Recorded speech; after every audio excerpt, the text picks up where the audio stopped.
तर हे सिंधुदुर्ग जिल्ह्यामधील वेंगुर्ला समुद्र किनारा आहे. या समुद्र किनाऱ्याला नाव दिलेलं आहे सागरेश्वर.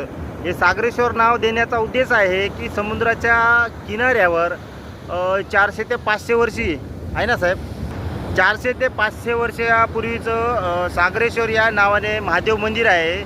म्हणून या किनाऱ्याला सागरेश्वर असा किनाऱ्याचं नाव दिलं आहे. तुम्ही बघू शकता.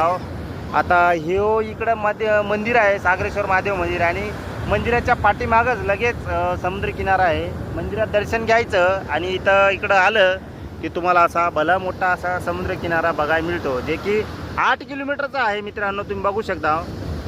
हे पाठीमागं तुम्हाला दिसेल तिथवर समुद्र किनारा आहे.